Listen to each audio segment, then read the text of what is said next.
লিখতাম তাহলে সমস্যা হতো। এর আগে তো লিখিনি, এসব জিনিস লিখছি কি আমি যদি না লিখতাম তাহলে কি সমস্যা হতো বলেন তো? যদি ভাইবা কোশ্চেন হয় যে হেডার ফাইল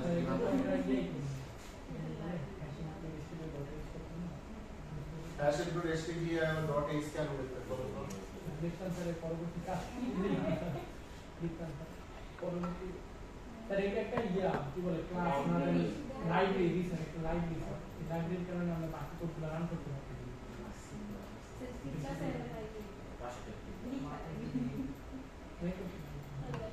দেখেন যে আপনার কিছু ফাংশন ছিল না এখানে scanf printf, ওই ফাংশনগুলোর কিন্তু ইন ডিটেইলস ডেসক্রিপশন কিন্তু ওই হেডার ফাইলে দেওয়া আছে। আপনি জাস্ট ফাংশনটাকে কল করেন আর কিছু কিন্তু করেন না, ঠিক আছে? একইভাবে আপনি যদি এই হেডার ফাইলটা এখানে কি করেন, এখানে আসলে ইম্পোর্ট করেন বা যেটাই বলি, ঠিক আছে, লিখেন ইম্পোর্ট করেন, তাহলে আপনি কিছু সুবিধা পাবেন। কি কি সুবিধা? যেমন সে একটা ক্লাসের সুবিধা দেবে, যেমন DHT ক্লাস একটা অবজেক্ট ক্রিয়েট করতে পারবে, সেই অবজেক্টে কিছু ফাংশন ইউজ করতে পারবে, ঠিক আছে? এই যে যেমন অবজেক্ট ফাংশন ইউজ করতে পারবে। তাহলে এখানে কিন্তু সবকিছু লেখা আছে, এটা যদি না লিখতেন তাহলে নিজের ক্লিয়েন্ট একটা কাস্টমাইজ প্রোটোকল ডিজাইন করতে হবে, বুঝছেন?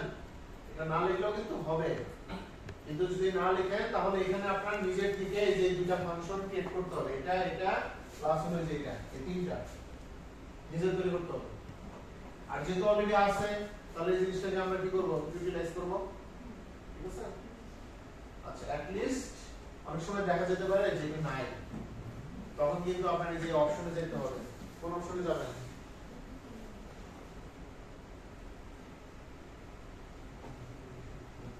মনে করেন ওই ফাইলটা নাই, তখন কিভাবে পাবেন? এই যেখানে যাবেন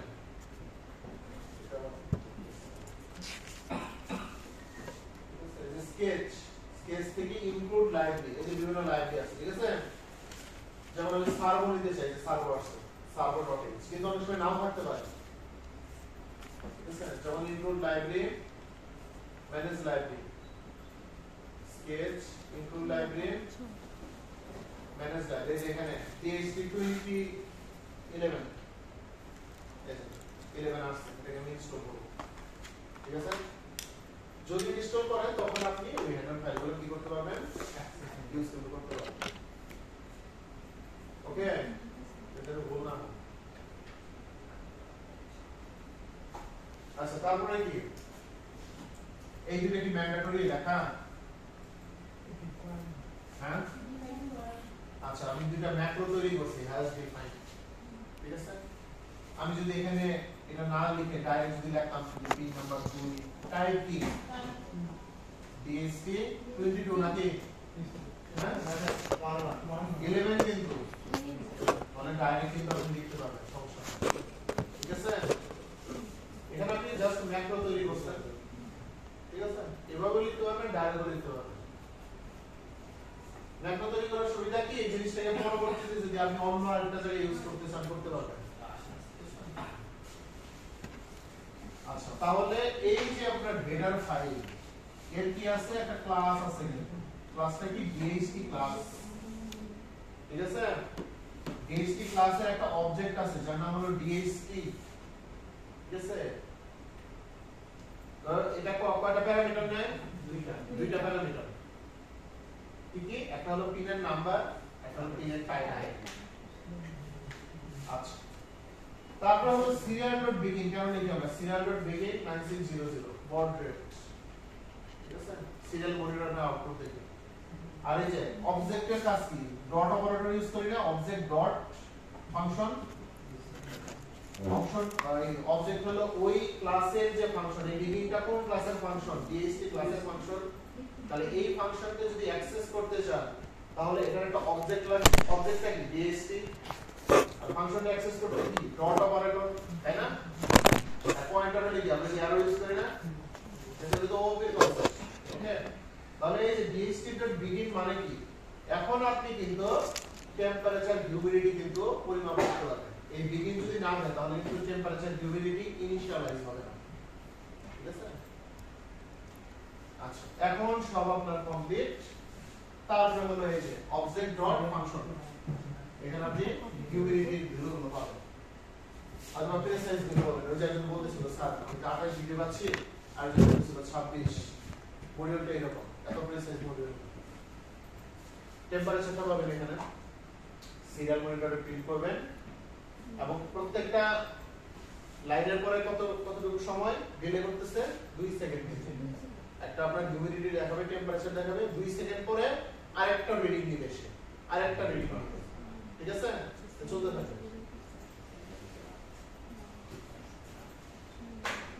কার কোনো প্রবলেম আছে বুঝতে পারছেন? তাহলে কিন্তু এগুলো আপনি ভাইবাতে জিজ্ঞাসা করতে পারেন। যেমন সার্ভো মোটরের একটা কোনো কাজ দিলাম আপনাকে ল্যাব টেস্টে বা ল্যাব প্যানেলে, তখন কিন্তু হেডার ফাইল অনেক সময় ইউজ করা লাগবে অবশ্যই। ঠিক আছে, এটা যদি মনে থাকে। আচ্ছা, তারপরে আসি নেক্সট পার্টে আমাদের লাইভ। এই বুঝতে পারছেন মানে লাইব্রেরি কেন ইনস্টল করা লাগে বা লাইব্রেরি কেন লাগে, লাইব্রেরি থেকে কি ক্লাস কিভাবে পাই, অবজেক্ট কি, ফাংশন কি কিভাবে অ্যাক্সেস করতে হয়, বুঝা গেছে? তাহলে এখানে আর কি কি কোশ্চেন হতে পারে আপনারা একটু বলেন তো।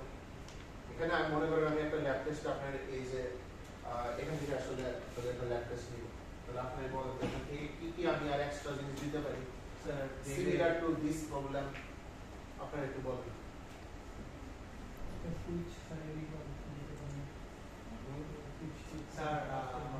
একটা সুইচ হতে পারে যে সিস্টেমটা আগে সুইচটা অন করবে, যদি অন হয় তারপরে আমি হিউমিডিটি টেম্পারেচার রেগুলেট হতে পারে না একটা কাজ, যে ওই সিস্টেমটা হলো একটা এনেবল পিন, ও যখন অফ থাকবে তখন আমি টেম্পারেচার হিউমিডিটি নিব না, কিন্তু ওকে যখন অন করব পুরো সিস্টেমটা আগে অন হবে তারপরে আপনি রিডিং নিতে পারবেন।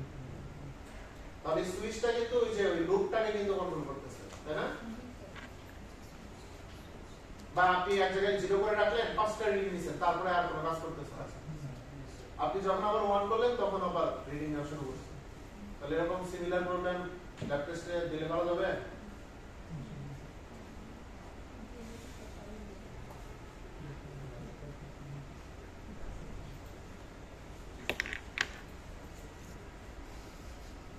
আচ্ছা, এমন যদি হয় কোন একটা থ্রেশহোল্ড আমি দিয়ে দিই যে টেম্পারেচার যখন আপনার 27 ডিগ্রি সেলসিয়াস আসবে তখন আপনার একটা এলইডি জ্বলবে, এরকম কি পারবেন?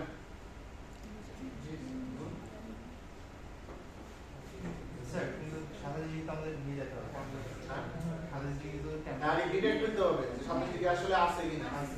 ঠিক আছে, যদি হয় ওই অবস্থাগুলোর জন্য আমরা 30 ডিগ্রি যেমন আমাদের এটা 28 ডিগ্রি নরমাল। হ্যাঁ, তো এটা কত হচ্ছে 30 ডিগ্রি থেকে স্যার টেম্পারেচার আগে সে চেক করবে যে তার রেঞ্জটা কতটুকু। যদি না থাকে তখন সে একটা মেসেজ প্রিন্ট করবে সিরিয়াল মনিটরে যে না এরকম কোনো রেঞ্জ আমাদের আসলে নাই, আর যদি থাকে তাহলে সেটা রেঞ্জ যাবে। তখন সে এটা আসলে ভ্যারি করে, কারণ ওই যে 26.5 আসতেছে, কারো 28। আচ্ছা, তারপর লাইভ ডিপেন্ডেন্ট রেজিস্টার কানেকশন দিতে পারছেন তো, তাই না? হয়েছে আপনাদের আগেরটা হয়েছে। তারপর live dependent register LDR sensor, এটা কেউ ইউজ করতেছেন কোন প্রজেক্টে? যেখানে লাইট রিলেটেড কোনো জিনিস থাকবে এখানে কিন্তু এই যে এলডিআর ইউজ করা হয়। যেমন হলো আপনার স্ট্রিট লাইট, যখন আস্তে আস্তে আমাদের ইভিনিং হবে, ডাস্ক হবে, নাইট টাইম আসবে, তখন কিন্তু অটোমেটিক্যালি স্ট্রিট লাইট গুলো কিন্তু জ্বলতে হবে। আমাদের কিন্তু এখন উদ্দেশ্য না যে আমরা ম্যানুয়ালি একটা সুইচ অন করব তারপরে জ্বলবে, এরকম হতে হবে। সে সেন্স করতে পারবে যে আসলে এখন আমার ডে টাইম না নাইট টাইম, যে নাইট টাইম আসতেছে কি। যখন সে সেন্স করবে সাথে সাথে সে এলইডি গুলো জ্বালাবে বা স্ট্রিট লাইট গুলো জ্বালাবে। ঠিক আছে না? অন্ধকারে জ্বলবে। হ্যাঁ, অন্ধকারে জ্বলবে। হ্যাঁ, যখন অন্ধকার তখন এলইডিটা জ্বলবে, আর যখন আলো থাকবে তখন সে অফ এলইডি জ্বলবে। স্যার ওই যে একগুলো স্যার ভবনের মধ্যে বা আপনি যখন পাড়া দেন সব সাউন্ড শোনার সাথে সাথে লাইটটা জ্বলে, বা বিয়ের মধ্যে তো জ্বলে অনেক, তো নাইট টাইম ওখানে কিন্তু তাহলে দুইটা সেন্সর বিভিন্ন ধরনের সেন্সর একসাথে থাকে, মানে একটা সেন্সর দিয়ে তো পসিবল না সব এগুলো মাল্টিডিসিপ্লিনারি অ্যাকশন। আমরা যে একটা সিঙ্গেল জিনিস দেখতেছি, ঠিক আছে, এখানে সব থাকে একসাথে। ঠিক আছে, যে কিন্তু একটা জিনিস দেখবেন ওগুলা কিন্তু একটা স্পেসিফিক কাজের জন্যই, কিন্তু মাইক্রো কন্ট্রোলার তার জন্য বলি, দেখছেন কি? মানে একটা জিনিস দিয়ে কিন্তু আপনি সব করতে পারবেন না। যেমন আপনার যে একটা সিপিইউ আছে, কত কিছু করেন আপনি। আপনি চাইলে একটা এখানে একটা অ্যাবস্ট্রাক্ট এলিমেন্ট বিল্ড করতে পারবেন, চাইলে একটা ম্যাথ করতে পারবেন, একটা ভিডিও দেখতে পারবেন, একটা গেম খেলতে পারবেন, বিশ্বকাপের খেলা দেখতে পারবেন, অনেক কিছু করতে পারবেন এনি টাইম। ঠিক আছে, জেনারেল পারপাস তার জন্য বলা হয়। আর মাইক্রোকন্ট্রোলারে কিন্তু স্পেসিফিক কোন একটা কাজ আছে, তারপরে সেটাকে যতটা স্মার্ট করা যায়। যেমন এই যে আমাদের এএসডি স্মার্ট, ম্যানুয়ালি তাকে দিয়ে এখন কত দেওয়া আছে 20 ম্যানুয়ালি একে হলো 24 করতে হবে, তাই না? যদি আমার সেন্সর তো অটোমেটিক ছাড়াও অটোমেটিক্যালি যে সে বুঝতে পারে, ঠিক আছে। যেমন এআই ইউজ করা যায়, এআই তে কি স্যার এখন সেন্সর তো এআই তো ইউজ করা যায় সেন্সর। হ্যাঁ এআই ইউজ করতে পারে। না স্যার এআই ইউজ করলে তো সেন্সর আমার তাও লাগবে স্যার। হ্যাঁ লাগবে, তাও লাগবে। হ্যাঁ আমি এটা বলতেছি স্যার। এআই ডিসিশন শুধু এআই ডিসিশন। কোডগুলো আপনার এগুলা হবে না, কোডগুলো এগুলো তো নরমাল প্রোগ্রামিং কোড, অ্যালগরিদম। হ্যাঁ ওগুলো হবে মেশিন লার্নিং এর কোড, ট্র্যাডিশনাল কোড হবে নাকি। এজেন্ট দিয়ে তখন স্যার কন্ট্রোল করতে হবে। এখানে কি থাকবে, আপনার ইনপুট থাকবে, একটা কি থাকবে, একটা নিউরাল নেটওয়ার্ক তৈরি করতে হবে, এবং ওই নিউরাল নেটওয়ার্ককে আপডেট করতে হবে বারবার। যতগুলো সে লস করবে বা ইগনোর করবে, প্রতি একটা ইটারেশনে সে নিজেকে আপডেট করে আর ভালো রিপ্রেজেন্ট করবে। ঠিক আছে, এই কোড এগুলো কিন্তু মেশিন লার্নিং এর কোড না, এটা কিন্তু ট্র্যাডিশনাল অ্যালগরিদম। ঠিক আছে, এটা কিন্তু স্ট্যাটিক। আর মেশিন লার্নিং এর কোডগুলো কিন্তু মানে বিভিন্ন ইটারেশনে আস্তে আস্তে নিজেকে আপডেট করে। এগুলো কি আপডেট করে নিজেকে? আপডেট করে না কিন্তু। স্যার আমি তো এআই এজেন্ট দিয়ে তো ইজিলি ওটা করা যায়। কি মানে মেইন এলএলএম তো আর এগুলোর জন্য ইউজ করবে না। আমাদের এলএলএম স্যার হচ্ছে এজেন্টিক এআই যেটা সব ইউজ করবে। হ্যাঁ করতে পারেন। মানে মেইন এলএলএম তো স্যার অনেক বড় জিনিস আছে এটা বলছি। ঠিক আছে, লাইট ডিপেন্ডেন্ট রেজিস্টার, এটা হলো একটা রেজিস্টার। ঠিক আছে, তাহলে এটার প্লাস কোনটা মাইনাস কোনটা বলেন তো? পিছনে আপনি বলেন, কেউই না, পিছনে যারা আছে ওনাদের মধ্যে থেকে আমি কোশ্চেন করব। হ্যাঁ আপনি এখানে প্লাস কোনটা মাইনাস কোনটা? আপনার আপনার তোমার মতামত আছে? আপনাদের দুজনের পিছনে স্যার ছোটটা হচ্ছে স্যার মাইনাস আর বড়টা প্লাস। আচ্ছা আপনারা বলতে পারবেন চারজনের মধ্যে কেউ? আপনারা জি স্যার, নেগেটিভ ছোটটা বড়টা। আপনাদের মধ্যে থেকে কেউ সামনে? ছোটটা নেগেটিভ বড়টা পজিটিভ। আচ্ছা এটার নাম হলো রেজিস্টার। এখানে ছোট বড় আবার কি? ওইটাই তো। রেজিস্টার ছোট বড় আছে। এটা তো এমনি, এটা তো সেন্সর। ও রেজিস্টার না, স্যার শুরু হবে আমি রেজিস্টার যেহেতু আচ্ছা আপনাদের ল্যাবে এটাই আসলে দিবে। ঠিক আছে, এখন আপনি এখানেও আপনি গ্রাউন্ড দিতে পারেন বা ভিসিসি দিতে পারেন, এখানেও যে কোনো একটা দিতে পারেন। ঠিক আছে, কিন্তু যে কোনো একটা দিতে হবে না। এটা তো তোমার ঠিক আছে, আর ওইটা হলো মডিউল করা আছে, আপনার ল্যাবে এটি আপনারা ইউজ করবেন। ওকে, তাহলে এটার কাজটা কি? এটা অ্যাকচুয়ালি কি বলেন তো? এটা কিন্তু একটা অর্ধপরিবাহী সেমিকন্ডাক্টর, যার উপর লাইট পড়লে কি হয়। সেমিকন্ডাক্টর কি কি एग्जांपल দেন তো? Silicon, germanium. সিলিকন, জার্মেনিয়াম ছিল না আপনাদের? ঠিক আছে, এগুলোর উপরে যদি লাইট পড়ে তাহলে কি হয়? কন্ডাক্টেন্স বেড়ে যায়। কন্ডাক্টেন্স বেড়ে যাওয়া মানে কি? পরিবাহিতা বেড়ে যাওয়া মানে কি? ইলেকট্রন বেশি যাইতেছে। যদি বেশি যায় তার মানে কি? রেজিস্ট্যান্স বেশি না কম? কম কিন্তু। তাহলে আলো যখন পড়বে তখন এর কন্ডাক্টেন্স বা পরিবাহিতা বেড়ে যাবে, ইলেকট্রনের ফ্লো বেড়ে যাবে, বাধা কমে যাবে বা রেজিস্ট্যান্স কমে যাবে। আর তখন কিন্তু কি হবে? এলইডিটা কিন্তু অফ হবে। যখন আপনার লাইটটা পড়বে এখানে দিনের আলো তো থাকবে, তখন কি হবে? এর কন্ডাক্টেন্স বেড়ে যাবে, অর্ধপরিবাহী কিন্তু পরিবাহী না, পরিবাহী কিন্তু না, আবার অন্তরক না, মাঝামাঝি। কন্ডাক্টেন্স বেড়ে যাবে, রেজিস্ট্যান্স কিন্তু কমে যাবে। আর এলইডি কি হবে? দিনের আলোতে বন্ধ থাকবে, বন্ধ থাকবে। আচ্ছা এখানে হলো আচ্ছা পরে আসছে। আচ্ছা এটা একটা কাজ। আর আরেকটা হলো এখানে কিন্তু ভোল্টেজ ডিভাইডিং রুল ইউজ করা হয়। এটা করছেন কি? ভোল্টেজ ডিভাইডিং রুল ছিল না আপনাদের এগুলিতে? ঠিক ঠিক আছে দেখবেন কি মানে একই পয়েন্ট থেকে আপনি একটাতে a0 তে দিচ্ছেন আবার একই পয়েন্ট থেকে সেটাকে মনে করেন সেটাকে হলো আপনি +5 ভোল্ট দিচ্ছেন হাতটা সরে আবার এই পয়েন্টে আপনি সেটাকে হলো গ্রাউন্ড করে দিচ্ছেন মানে এই জায়গাতে কিন্তু ভোল্টেজটা ডিভাইড ভিডিও করতে হ্যালো কি ওই দিন কিন্তু এক ক্লাসে একদিন আমাকে বলতেছিলেন স্যার একই পয়েন্ট থেকে দুইটা আপনি দিতেছেন কেন আমরা তো সাধারণ জানি একটা গ্রাউন্ডে যাবে একটা 5 ভোল্ট আরেকটা আপনি a0 তে দিচ্ছেন এই জায়গায় কিন্তু ভোল্টেজটা ডিভাইড হয়ে গেছে বুঝছেন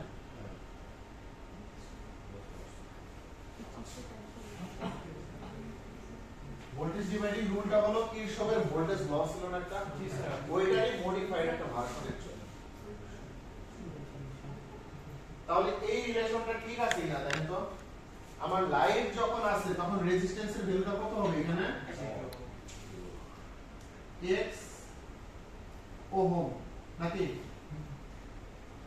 x এর যে কোনো একটা ভ্যালু আপনারা বলবেন আর এই রিজনে কত হবে x কোন একটা ভ্যালু মেগা ওহম বুঝছেন মনে করেন 10 মেগা ওহম আর এখানে 10 ওহম তাহলে যে জায়গাটাতে আপনার লাইট থাকবে সেই জায়গাটাতে কি থাকবে কন্ডাক্টেন্সটা বেড়ে যাবে রেজিস্ট্যান্সটা কিন্তু কম হয়েছে 10 ওহম মাত্র ঠিক আছে আর ওই জায়গাতে কি থাকবে এই জায়গাটাতে এলইডি কি থাকবে আর আউটপুটে যে একটা এলইডি থাকবে এটা কি থাকবে অফ থাকবে ঠিক আছে আর এই জায়গাটাতে এলইডি এখন আপনি বলতে পারেন স্যার এখানে তো রেজিস্ট্যান্সটা কমে যাচ্ছে তাহলে তো এলইডি অন থাকার কথা তাই না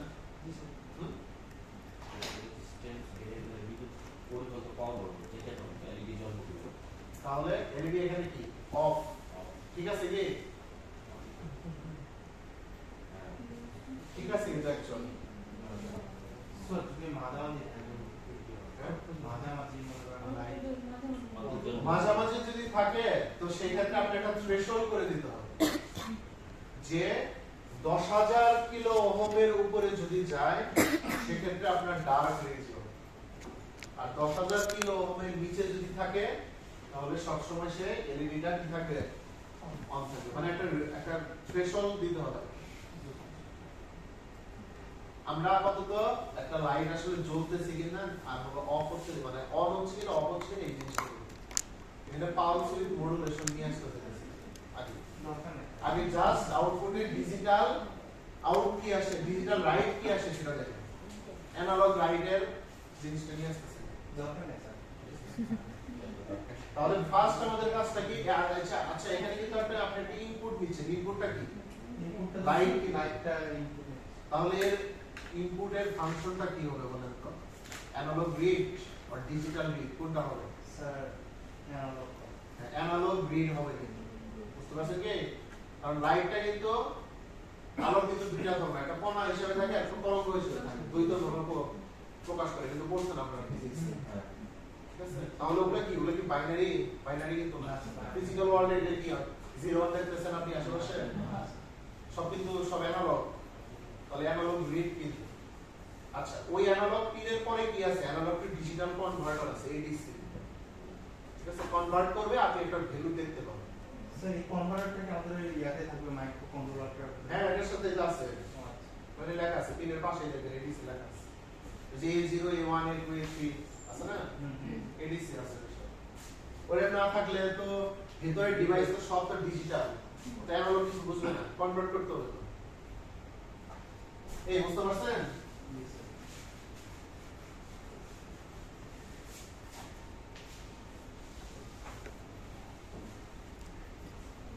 এইসব কোর্স কিন্তু আসলে পাবলিক ইউনিভার্সিটিতে পড়ানো হয় না জানেন কি না ঝামেলা না কিন্তু এগুলোই কিন্তু মানে এরকম হওয়া উচিত এগুলো কিন্তু স্ট্যাটিক কোনো পড়াশোনা না ওই ডাটা স্ট্রাকচার অ্যালগরিদমের মতো না ঠিক আছে অ্যাপ্লিকেশন বেসড ঠিক আছে যেমন সাইবার সিকিউরিটি তারপরে হলো আপনার হলো জেন্ডারের সিস্টেম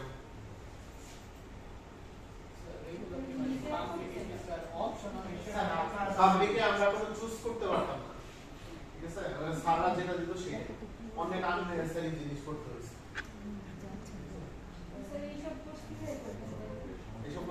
আমাদের এইভাবে আসলে ছিল না। স্যার আপনি শিখছেন কি হবে? হ্যাঁ? আপনি শিখছেন আমাদের হলো ছিল মানে আমাদের হলো মানে এটার যে কোর সেটা ছিল, ঠিক আছে, পেরিফেরাল এন্ড ইন্টারফেসিং ছিল, ঠিক আছে, পেরিফেরাল এন্ড ইন্টারফেসিং ওটা ছিল। যেমন আপনাদের হলো আপনারা হলো এখানে দেখবেন যে এআই মেশিন লার্নিং করবেন, আমরা আমাদের মেশিন লার্নিং কোন কোর্স ছিল না, আমাদের ছিল নিউরাল নেটওয়ার্ক। স্যার আমাদের দেখি মানে মেশিন লার্নিং এর নাই এখন ওইটাই আমাদের এআই ভিতরে মেশিন লার্নিং আছে। আর্টিফিশিয়াল আচ্ছা তাহলে এই কানেকশনটা কি সবাই দিতে পারবেন? এখানে জাস্ট আপনি কি করতেছেন, একটা রিড করতেছেন, কিন্তু কোনো এলইডি কিন্তু ইউজ করতেছেন, জাস্ট আপনি রিডের ভ্যালুগুলো কত আসে, তাহলে কত কত অ্যাড করছেন, এটা একটা হলো 5 ভোল্টে, এই যে এখানে কিন্তু আপনার ভোল্টেজটা ডিভাইড হচ্ছে, এখানে একটা ডিভাইড, এখানে একটা ডিভাইড, তাই না? একটা যাচ্ছে গ্রাউন্ডে, একটা যাচ্ছে কোথায়, A0 তে, এই পাবেন এখানে শুনতে দিলে স্যার এটা কি স্যার লাইট দিছে আমরা কোনটা, এটা তো এলডিআ 5 ভোল্ট ফটো রেজিস্টার, স্যার এটা বলে দাও আমরা লাইট মানে লাইট এলইডি আমরা অ্যাড করে নেব, আমরা জাস্ট নরমাল রিডিংটা দেখব যে কত আসে। স্যার রেজিস্টার কি আমাদের তাও দিতে হবে? বুঝে? রেজিস্টার ছাড়া 01 শুধু আসে, আর এলডিআর রেজিস্টার দিতে হবে, রেজিস্টার দিতে হবে, না দিলে ও ও রেজিস্টার দিয়ে ওইটা আমরা কানেক্ট করতেছি তাও এটা দিছি এখানে যদি রেজিস্টারটা না দেন দেখবেন ভ্যালু 0 আর 1 ওই যে আপনার ভোল্টেজ ডিভাইডিং রুলে, মানে আমি আপনার আর একটু দেখাই একটা জিনিস,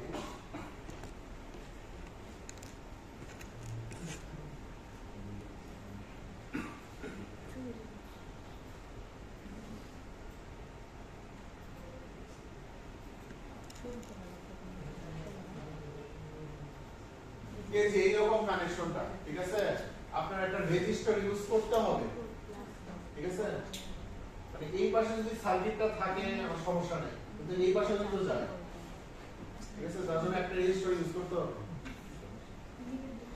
220 ওহমের একটা করেন, এই আপনাদের এখানে কিন্তু দুই ধরনের রেজিস্টার দেওয়া আছে, এই কোডের জন্য 220 ইউজ করবেন। এখানে কি কি দেওয়া আছে আপনাদের এই যে ডেস্কে, একটা দেওয়া আছে 10K, আর একটা দেওয়া আছে 220 ওহম, এই দুইটা দেওয়া আছে, এটা ইউজ করবেন।